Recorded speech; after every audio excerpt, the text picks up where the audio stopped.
Hello. I want to talk to you today about a feeling that might be incredibly familiar to some of you. Have you ever woken up in the morning after what should have been a full night's sleep and felt just as tired as when you went to bed? Not just groggy, but a deep, bone-weary exhaustion that makes the thought of starting your day feel like climbing a mountain. You hit the snooze button not for a few extra minutes of rest, but as a desperate plea for a few more moments of escape before the demands of the day begin. This isn't about being lazy. It's about feeling like your internal engine simply won't start no matter how much you want it to. Then you begin your day going through the motions, the commute, the first cup of coffee, the morning greetings to colleagues. It all feels like you're watching a movie of your own life instead of actually living it.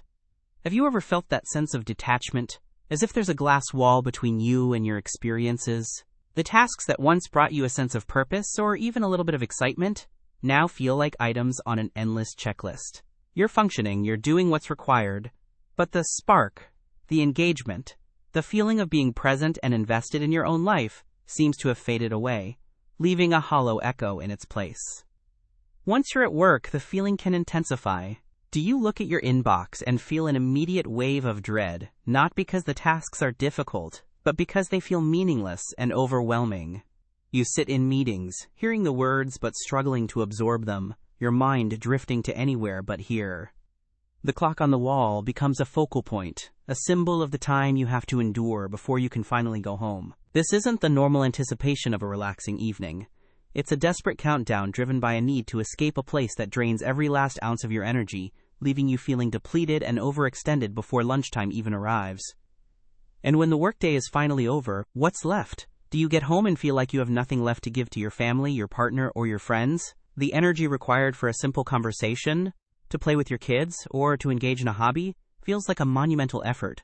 So you collapse on the couch, scrolling endlessly on your phone or watching TV without really seeing it, because it's all you can manage. You feel guilty for being so distant, so irritable, so unavailable to the people you love most. But the truth is, your tank is completely empty. You've given everything you have to your job, and there's nothing left for yourself or anyone else. If any of this sounds familiar, I want you to know you are not alone. As a doctor, I see people sitting in my office describing these exact feelings every single day. They often come to me confused and worried, believing something is fundamentally broken within them. What I want to explain today is that this state of being has a name. It's not a character flaw, and it's not just stress.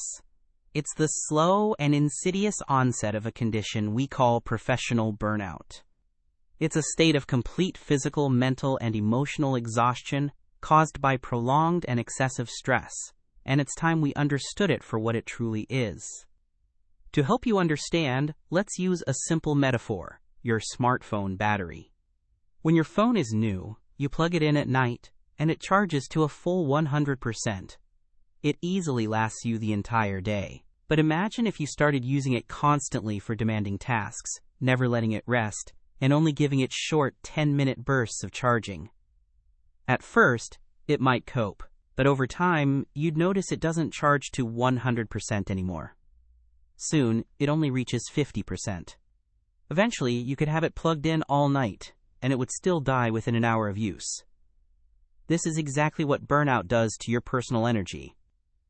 Your capacity for focus, your patience, your emotional resilience, and your motivation. This is your internal battery. For months, or maybe even years, you've been running on empty. You've been dealing with high demands, constant pressure, and emotional strain, all while your opportunities to recharge have been too few and far between.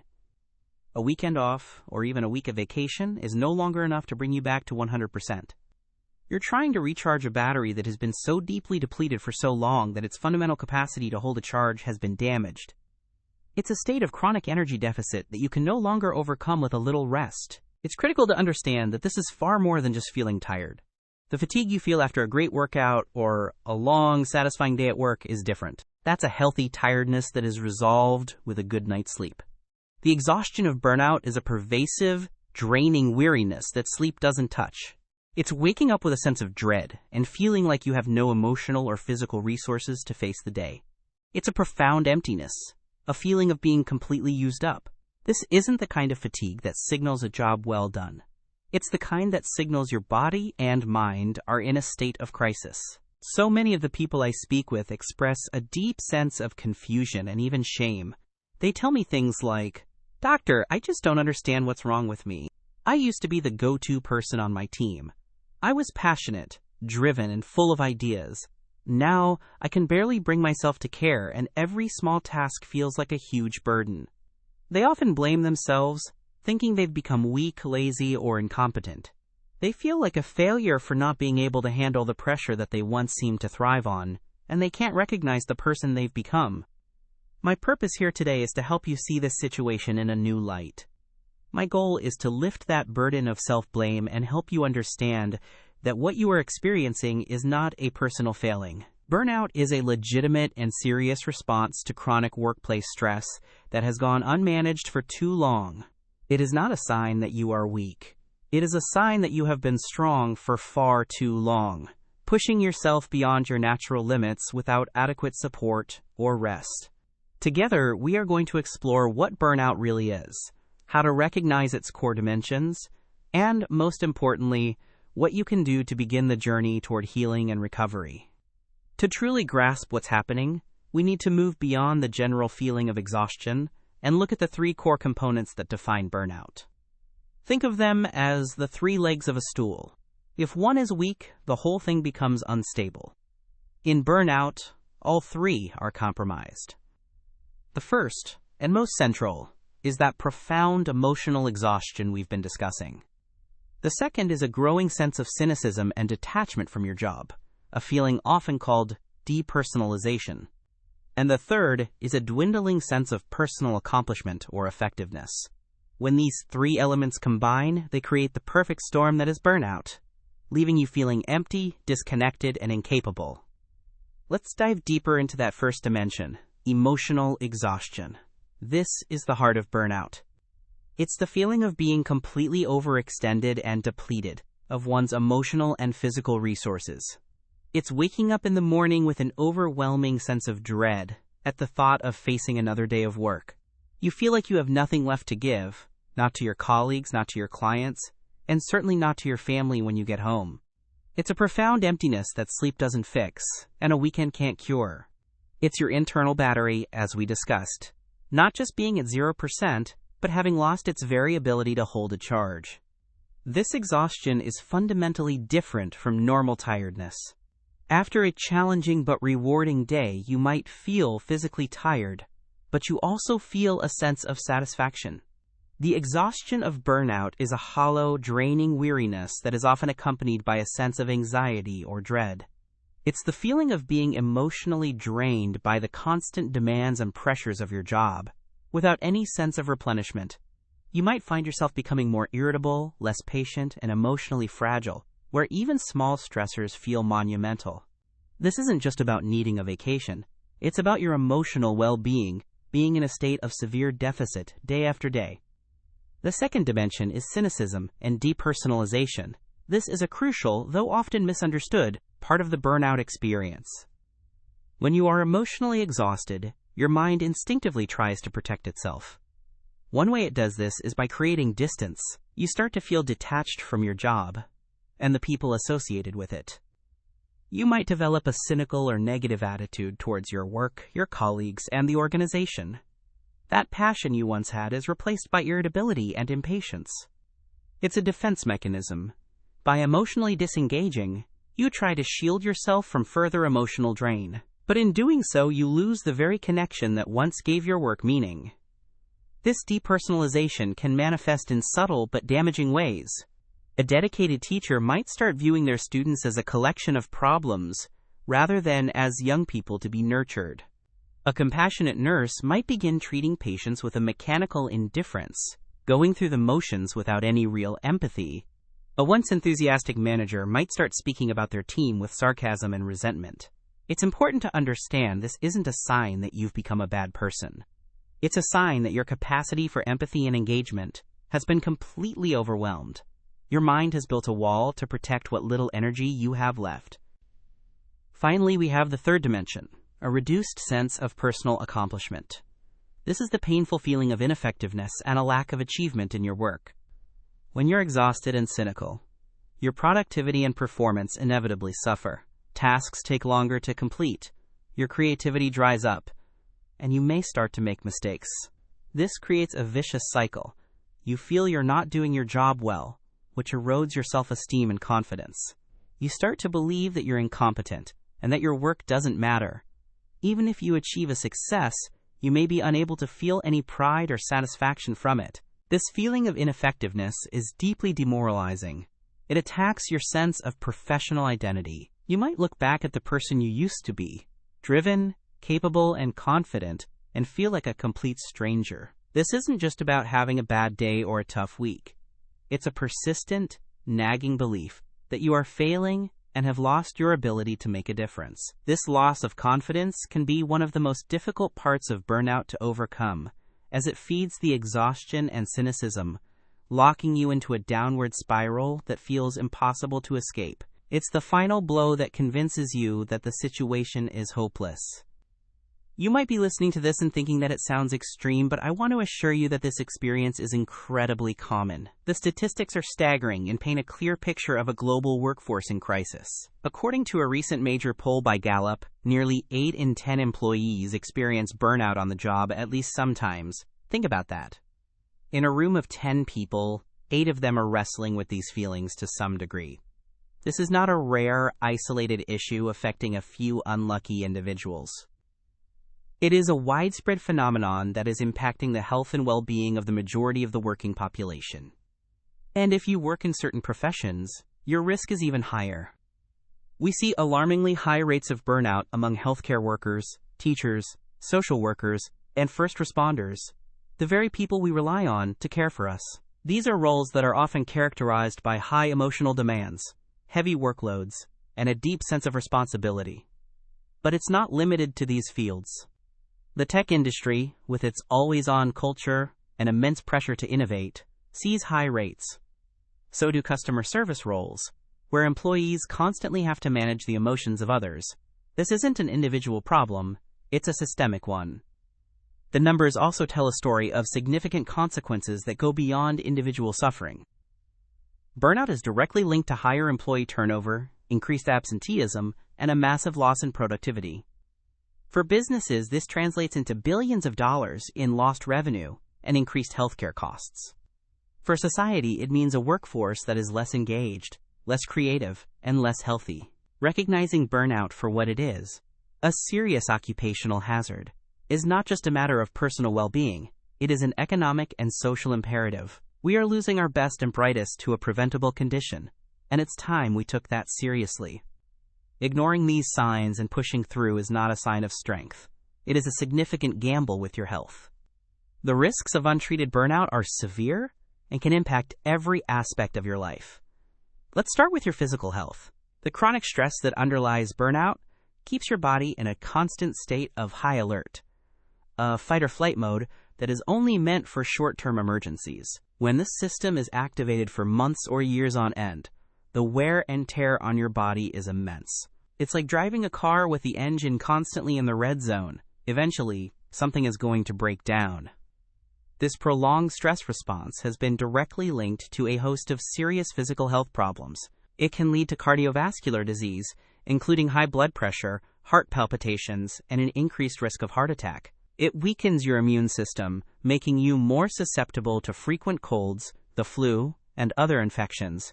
Many people with burnout experience chronic physical symptoms like daily headaches, muscle pain, and severe gastrointestinal issues. Sleep is also profoundly affected, with many suffering from insomnia, which only deepens the cycle of exhaustion. Your body is sending you clear, physical signals that it cannot sustain this level of stress. Beyond the physical toll, the risks to your mental health are just as alarming. Burnout is a major risk factor for the development of more severe mental health conditions. It significantly increases your vulnerability to anxiety disorders, as your mind is trapped in a state of constant worry and tension. The feelings of hopelessness, helplessness, and low self-worth that accompany burnout can easily spiral into clinical depression. For some, the overwhelming stress can lead to the use of alcohol, drugs, or other unhealthy coping mechanisms as a way to numb the pain, creating a secondary problem of substance abuse. Burnout is not just a bad mood, It can be a gateway to life-altering mental illness.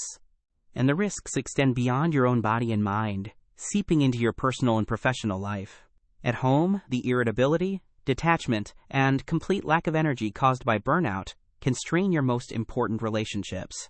You may have nothing left to give your partner, your children, or your friends, leading to conflict, misunderstanding, and isolation. At work, the cognitive impairment that comes with burnout, the difficulty concentrating and making decisions, can lead to critical errors, poor performance, and missed opportunities. This can jeopardize your career, a cruel irony, given that the job is the source of the problem in the first place. Burnout doesn't just cost you your well-being, it can cost you your relationships and your livelihood. So let's talk about the specific warning signs, the red flags that your body and mind might be waving to get your attention. It's crucial to learn to recognize these symptoms in yourself or in those you care about. On a physical level, the most common symptom is, of course, that persistent fatigue that we've discussed. But it can also show up as frequent headaches or muscle pain, particularly in the neck and shoulders. You might notice a change in your appetite or sleep habits, either sleeping much more or much less than usual.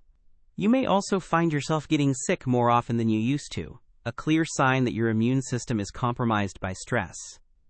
The emotional symptoms are just as telling. A pervasive sense of self-doubt and failure is a hallmark of burnout. You might feel helpless, trapped, and defeated, as if nothing you do will make a difference. A loss of motivation is also common.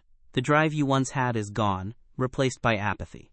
You may feel increasingly detached from the world and everyone in it, feeling alone even when you're surrounded by people. This emotional numbness is often punctuated by moments of intense irritability or anger, where you find yourself snapping at loved ones or colleagues over minor issues. It's a roller coaster of feeling either nothing at all or everything all at once. Your behavior often changes as well, sometimes in ways that are more obvious to others than to yourself. You might find yourself withdrawing from responsibilities, both at work and at home. Procrastination becomes a primary coping strategy, as even simple tasks feel too overwhelming to start. You might begin to isolate yourself, turning down social invitations and avoiding interactions with colleagues. Many people start using unhealthy coping mechanisms, like eating more junk food, drinking more alcohol, or zoning out for hours in front of a screen. Another common behavioral symptom is taking out your frustrations on others, becoming more critical and argumentative in your interactions. Finally, burnout has a profound impact on your cognitive abilities, often described as a persistent brain fog. You might struggle to concentrate or find your mind wandering constantly during meetings or conversations. Your memory can be affected, leading you to forget appointments or important details. Simple decision-making can feel agonizingly difficult. Many people also report a constant negative internal monologue, a voice in their head that is relentlessly critical of their performance and their worth. This cognitive impairment is not a sign of intellectual decline. It is a direct result of a brain that is overloaded and exhausted by chronic stress. It's your mind's way of telling you it needs a complete system shutdown and reboot.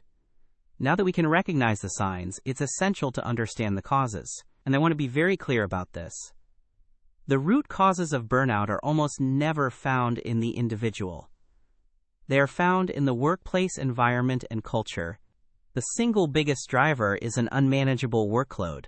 This can mean having too much to do, not having enough time to do it properly, or being subjected to consistently long hours without adequate breaks. When the demands of your job consistently exceed your capacity to meet them, your system will eventually become overloaded. It's a simple equation of output versus input. Another major cause is a perceived lack of control. This is the feeling that you have no autonomy or say in the decisions that affect your work. It could be a lack of influence over your schedule, your assignments, or the resources you need to do your job. Being micromanaged, where every action is scrutinized and controlled by a superior, is a particularly potent driver of burnout. When you feel like a pawn rather than a player in your own professional life, it leads to a state of learned helplessness, where you lose motivation because you feel your efforts don't matter anyway. Humans have an innate need for agency, and when that is taken away, we suffer. The experience of insufficient reward is another critical factor, and when I say reward, I am not just talking about your salary. While fair compensation is important, reward also encompasses social and intrinsic recognition. It's about feeling seen, appreciated, and valued for your contributions.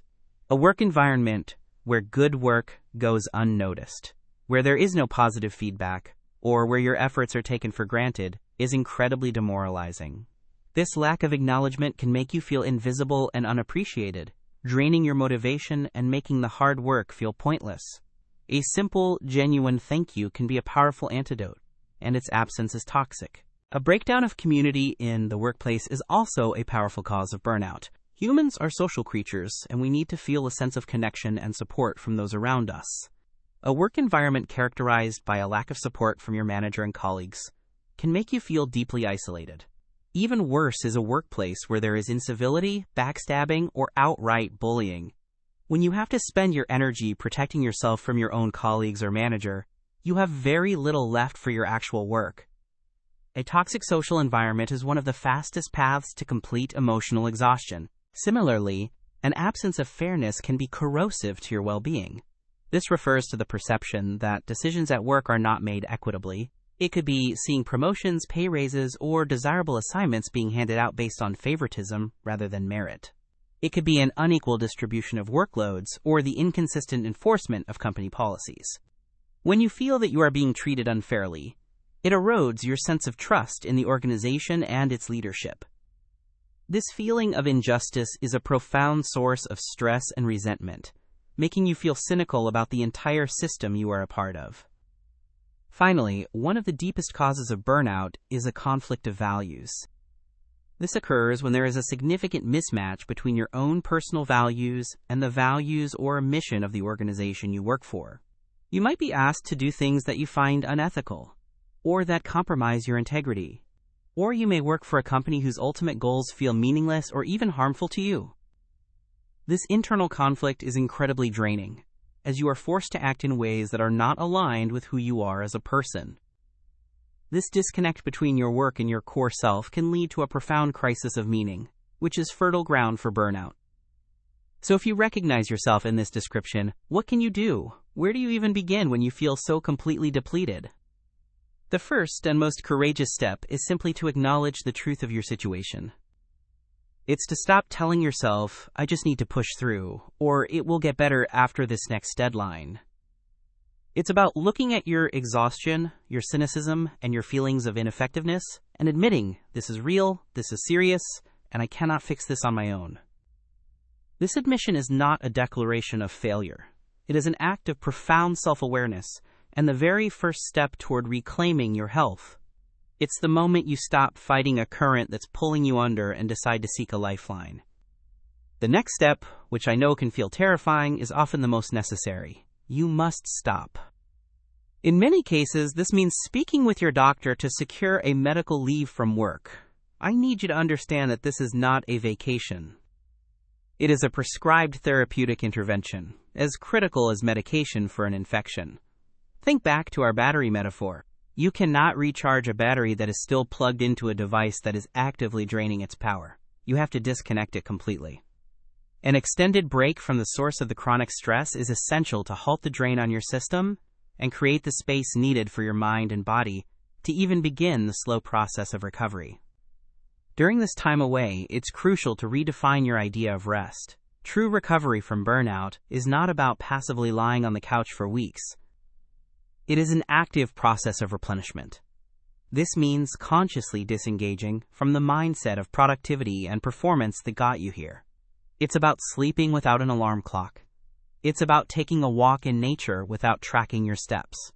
It's about rediscovering a hobby you once loved, not to become an expert, but simply for the joy of it. It's about nourishing your body with good food and your mind with silence.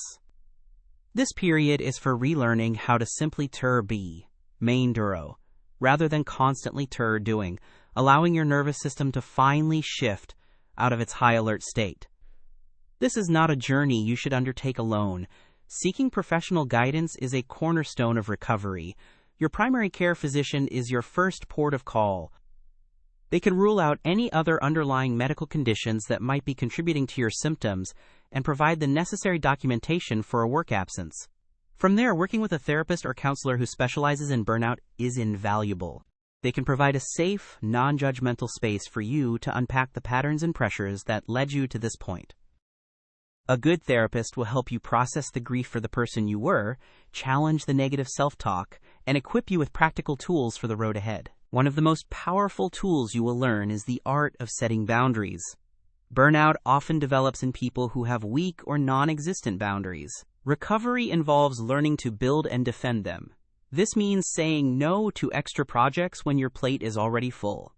It means defining a clear end to your workday and sticking to it. Turning off notifications and not checking emails at night. It means protecting your weekends as sacred time for rest and connection. Boundaries are not walls you build to push people away. They are lines you draw to protect your own well-being. They are a clear statement to yourself and others that your health and your energy are valuable and finite resources that must be respected. As you begin to heal, you will be in a better position to reevaluate your relationship with your work. Burnout is a powerful signal that there is a significant mismatch between you and your job. You must ask yourself some hard questions.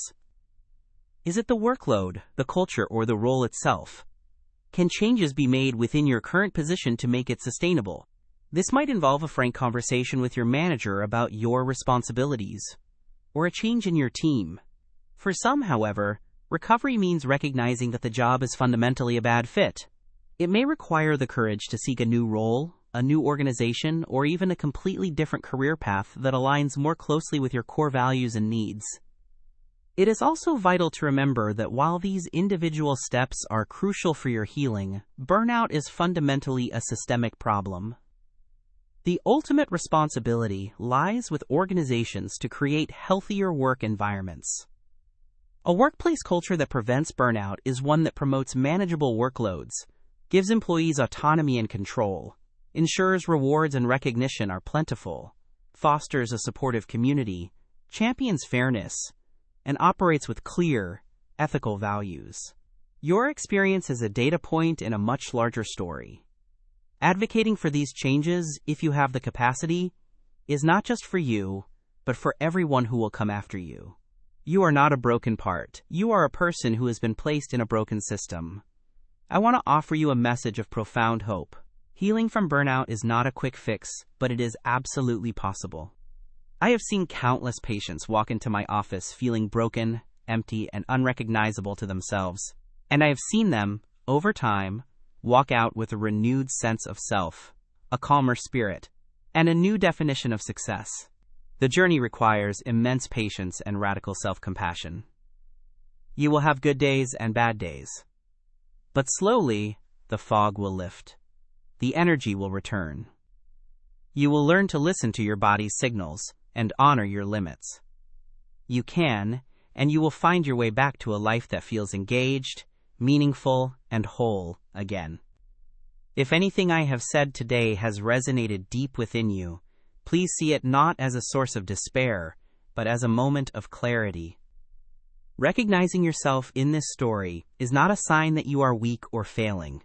It is a sign that you have been strong for far, far too long.